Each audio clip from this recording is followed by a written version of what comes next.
of Elizabeth's books, Home of Sudden Service in 2006, that was nominated for the Governor General's Award. Her latest book is called Real Grownup. That's a great title. I wish I could have had a title like that. Somebody would call me a real grown-up, right? Even now. Elizabeth has come over from Westminster, where she teaches at Douglas College.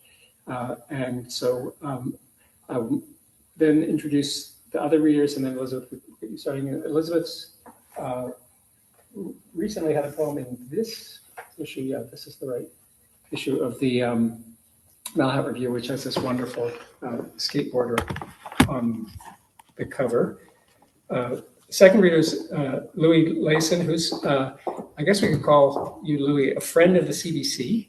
You've, in various senses, you've won the CBC Literary Prize in Nonfiction and been longlisted for the CBC Literary Prize in poetry and published in various magazines, including Malahat Review, and Louie's poems in this issue. We've got copies here if anyone wants them. And then finally, Garth Martens, who worked in the office some years ago, probably around the time I first joined the editorial board, one of the editorial boards, and has also been on the editorial board, is a fixture in the Victoria poetry scene and also a promoter of flamenco. I don't know if any of you have been to any of the poetry performances that involve flamenco, but if you haven't, I don't know if you're doing any more, Garth, but you should watch for those. They're absolutely amazing combination of so many different arts. Garth is the author of Prologue for the Age of Consequence, which was also nominated for the Governor General's Award, and his new book, brand new book, it's just out. In fact, it looks like copies have even arrived. Who Else in the Dark Headed There? Great title, and Garth lives in Victoria. So welcome all of these poets, and Elizabeth, I'll invite you to come up and read first. Okay, sure. Yeah.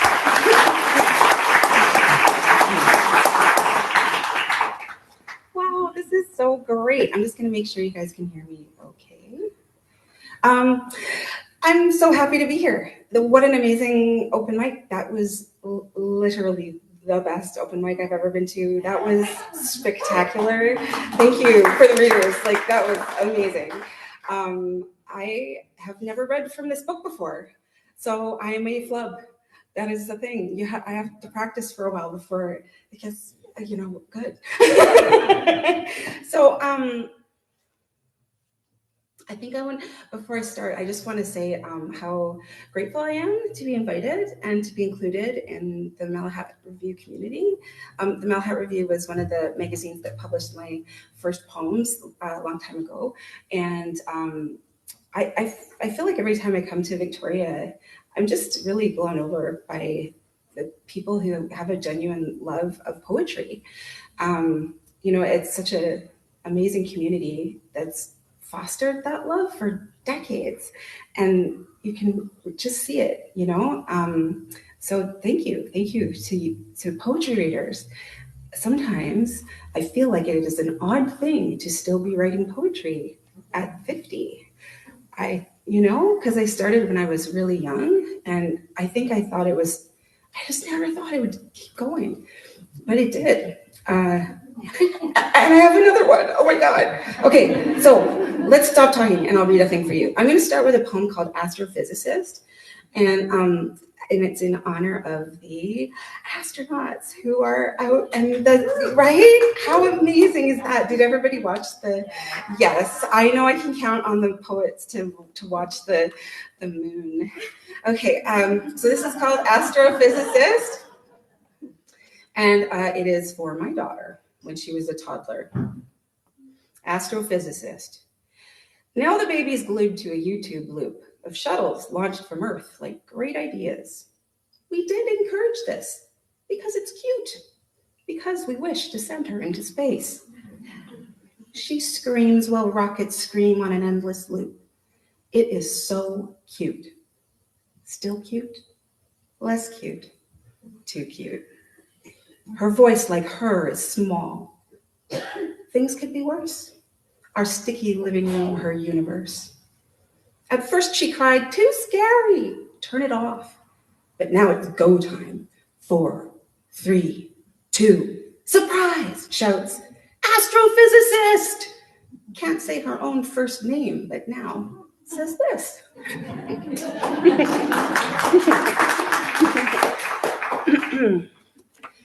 Okay, so I'm literally going to write a poem for the beginning. It's the first poem in the book, and here we go. Poem for the beginning. There is so much I want my daughter to know. She says, "Not now, Mom." There are things my mother wants to tell me she doesn't tell me, because the things she wants me to know are sad or disgusting or shameful. Still, I can tell she wants me to know them, so I will know who she is and where she comes from. Sometimes details do appear. Her grandfather, struck by a train behind her childhood home, out gathering grain shaken from the rail cars onto the tracks.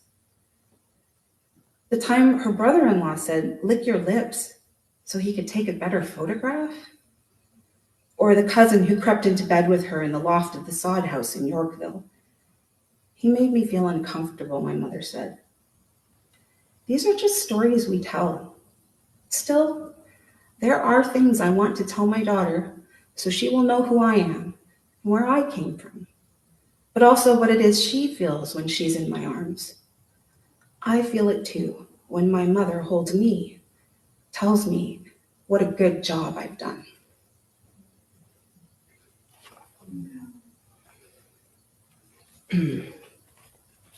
After the theater. Details leave me the moment I want to write them. Your soft round cheek now on my shoulder. How the doctors cut you out of me as if I were a French bulldog whose too slight pelvis couldn't let a pup down. How I said like a mantra, wide awake, trust these people, trust these people, trust these people. And did I say that aloud or only to myself in that operating room lit by rainbow-colored metal honeycombed lights? How I was lifted. How your father was there beside me in blue scrubs. I heard the nurse ask, "Did you wash your hands?" And he said, "No," and then washed his hands. How I said, "I wish you could knock me out." And then they held you out to me and said, "Aren't you glad we didn't?" Your eyes wide, looking. How I couldn't take you. How they gave you to your father. How I couldn't feel an ice cube on my chest or the incision or your father holding my hand. Did that happen? But still, I could hear what happened. You happened. How they were barely 20 minutes from the time they asked me if I was wearing jewelry, no, or nail polish, yes, to the time they were lifting me onto the table and stretching a blue curtain in front of my face so I couldn't see, and I couldn't see, but I could feel a tug. How in the pushing and pulling from the other side of that curtain, someone said, "She's really on the left," and I already knew. In 41 weeks, I'd never slept on my left. That's where you were, darling. So as not to squash you, so as not to restrict the flow of blood to your heart. Aw, thanks, you guys. That's really nice. Okay, I'm gonna stay with the space imagery. I'm gonna read a poem called Stars, a little something different. The baby started choking on a silver Christmas garland behind the pool table while people partied downstairs. "The baby is choking," I called out to no one, then put her face down along my forearm with her head in my hand. I smacked between her shoulder blades, good, hard, whacks, and ran.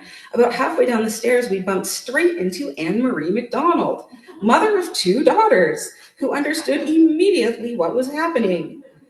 "You are doing the right thing," she said, then reached out to us as my daughter spat stars into her hand.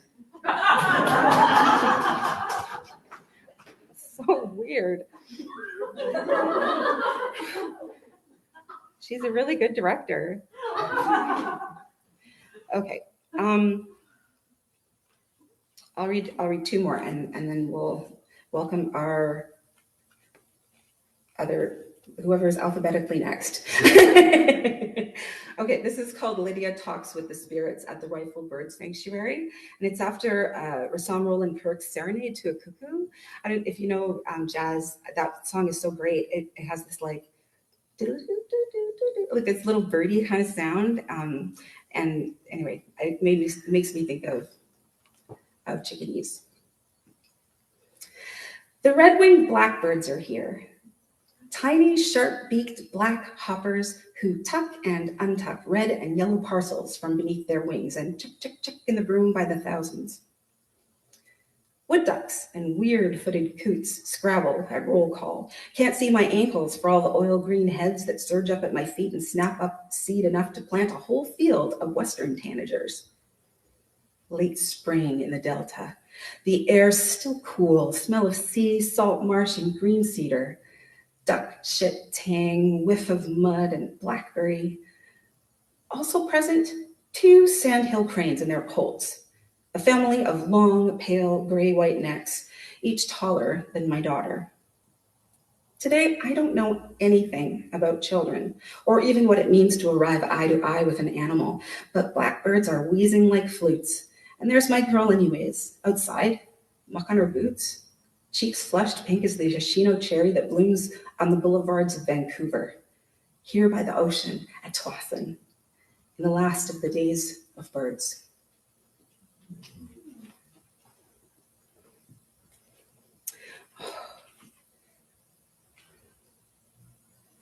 Okay, I'm gonna end with a poem called The Haircut. It's a spooky poem. The Haircut. There's something a bit odd about the women in my family. Truth tellers.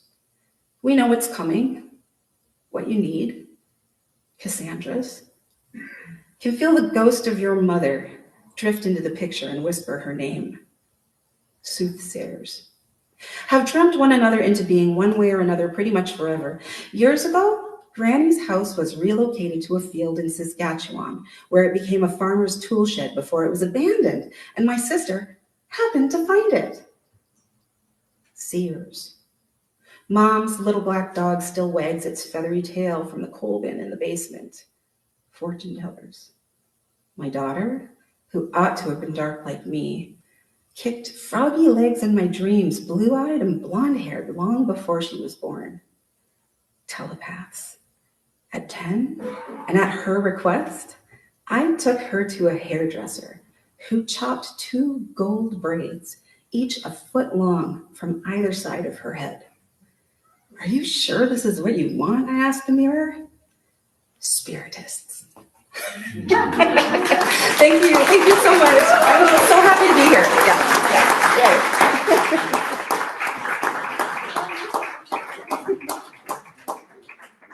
Thanks, Elizabeth. That was great. The image of opening your mouth and having stars come out is such an image for poetry, right? I mean, it's constellations flow from the mouths of poets. So please welcome our next reader, Louie Leyson.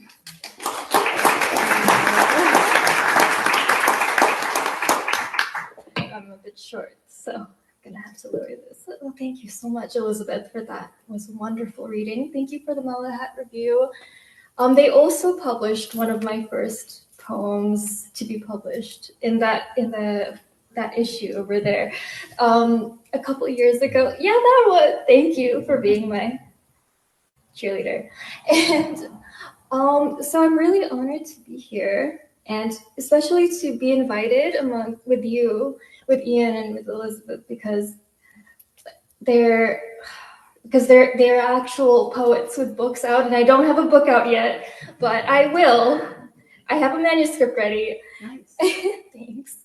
And so across my manuscript, it has about 90 pages, and the word Earth appears 25 times.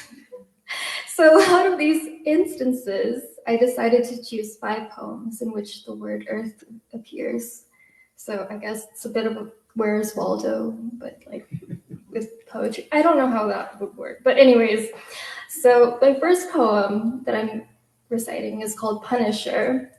And some background is, if you've been keeping up with the news, I know there's a lot going on in the news lately. One of the things is that Duterte, he was the president of the Philippines, and he's being tried by the ICC at The Hague right now, and he is the first Asian leader to be tried by the ICC for crimes against humanity.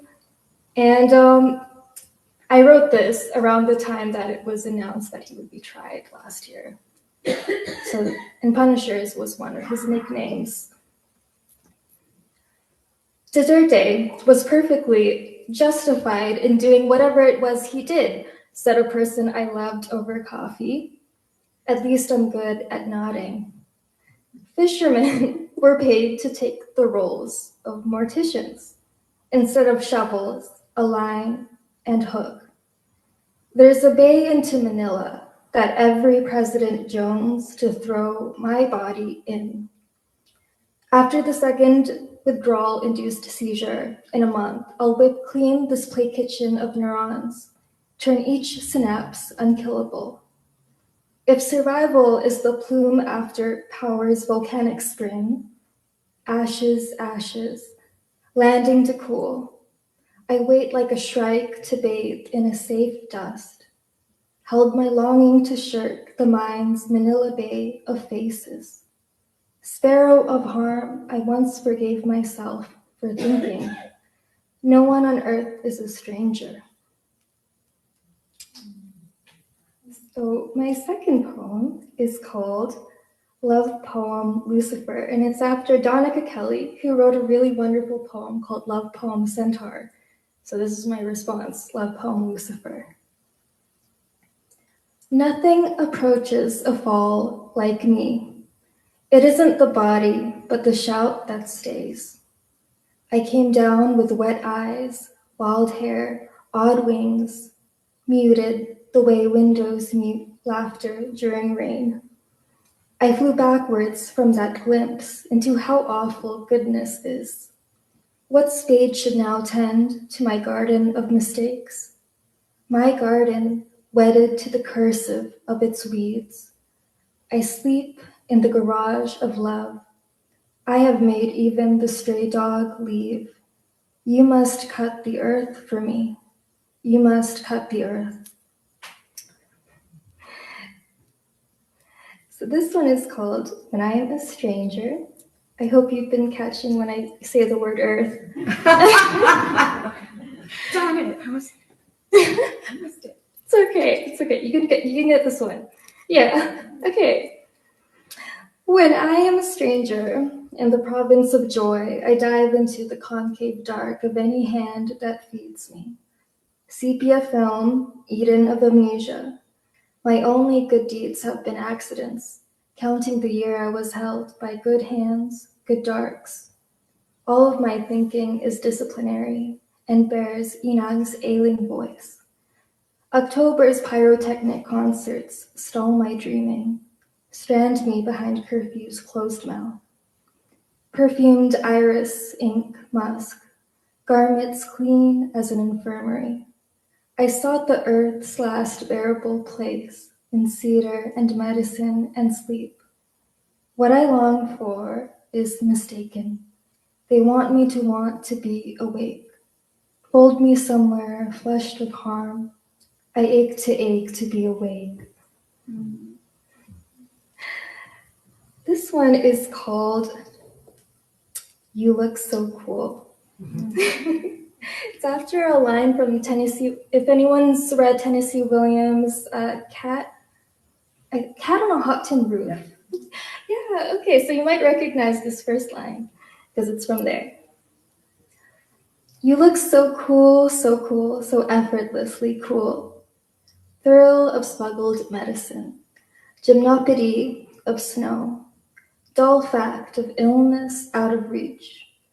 The lake held us like a palm of uncut lapis, and still I thought to leave.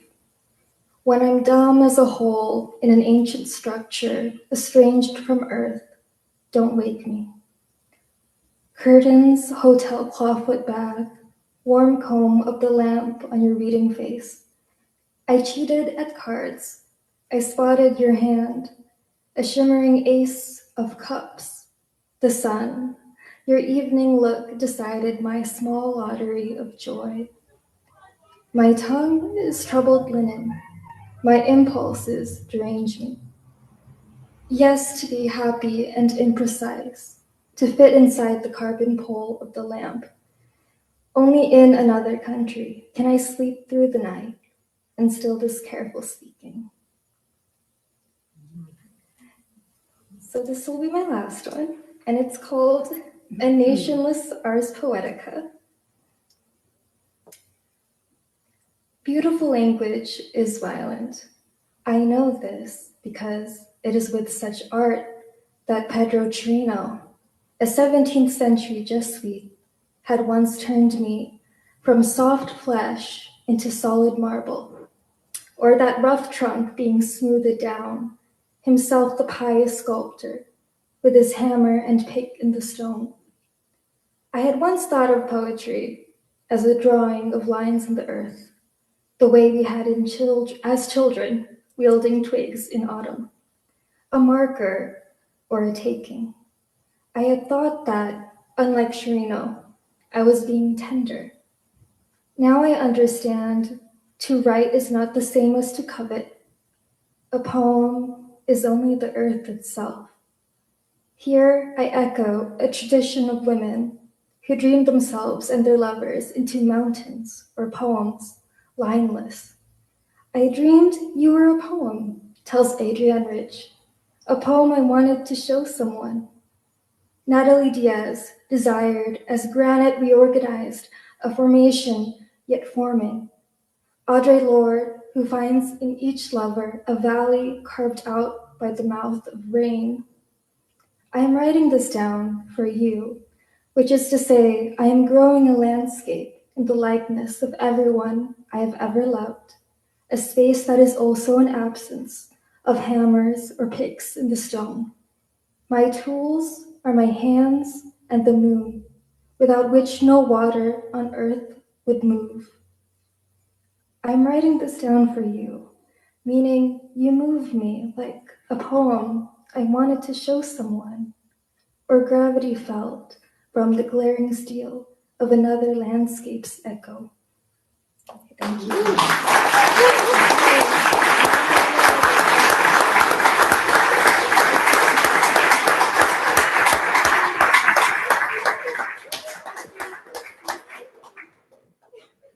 Thanks so much, Louie. I can't wait till that manuscript Yeah, comes no out in way. book form. That's very exciting.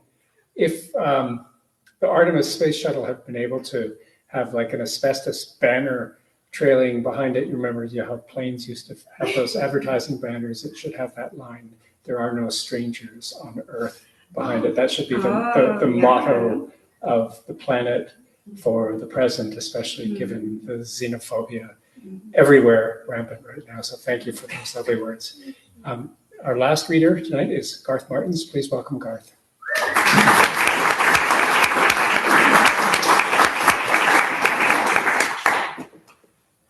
Can you hear me? Yes. I just want to reiterate our gratitude to Ian, Kieran, Allegra, and anyone else who had a hand in this night and who do so much invisible work for poetry that comes at a cost and gives such benefit. Thank you. You can clap for that. We're all fed, right? A little, because I'm not the only one, but I have small children at home. I feel like I can barely form a coherent sentence at times. So I'm going to try and mostly just stick to the script, but I will say a little about the book. There are a lot of subjects in it, but the main narrative would be a parent who disappears, and many of the poems occupy the perspective of a child and then an adult in looking back, but also when that parent is present, they are unpredictably dangerous to themselves, to those around them. Alcohol plays a role, not wanting to be in the world plays a role, addiction, self-harm. That's not all necessarily directly in the book, but it is a pressure around the book.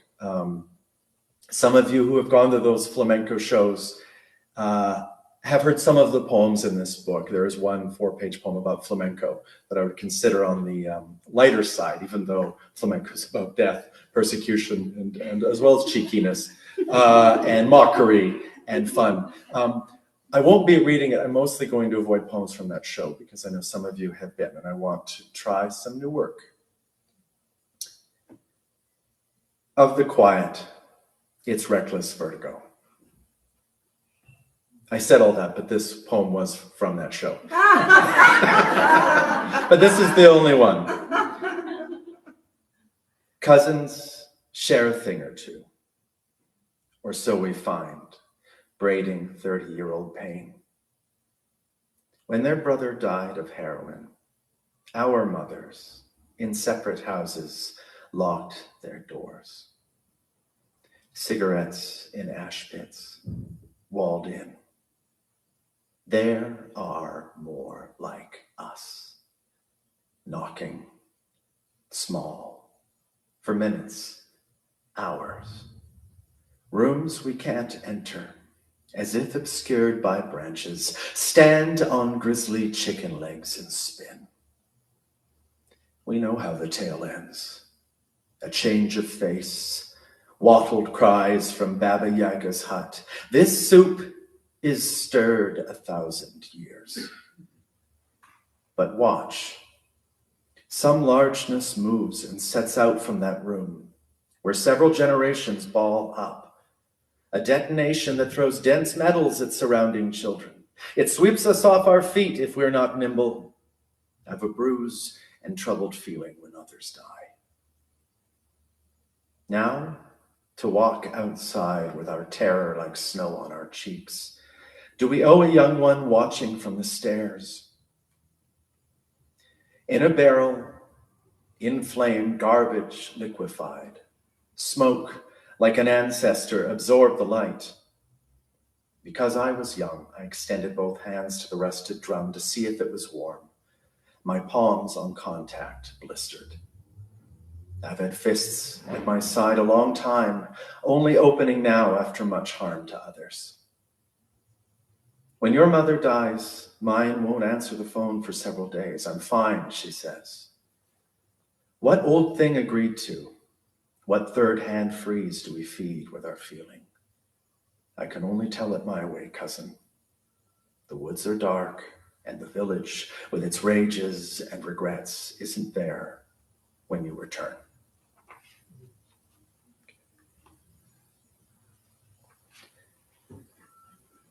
This next poem is called Child Painting. Disk of purple, square of brown, hint as of pinpricks swelled a numb interior. Wider mash of black, swiveled in place from which a downpour hatched. Here, belt metal gray. There, overfill, a ripple like a jacket, a man's work doll jacket, knuckled up, unrelaxed, overcast across the canvas. Boy struggled, balanced brighter streaks, but a trap, rustle of a ribbon-tied bit of flowers over here. Boy tried detergent expunging it, but no.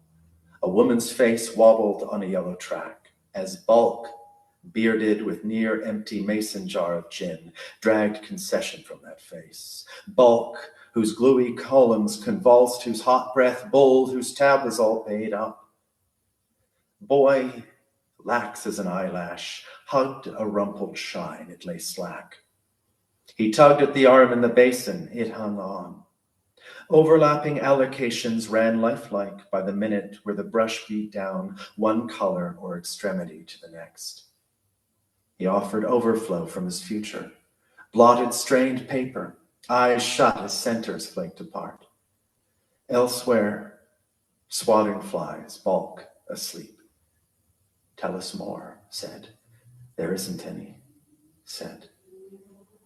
30 years on, and all assortment and debris are forgotten, says an observer close to the family.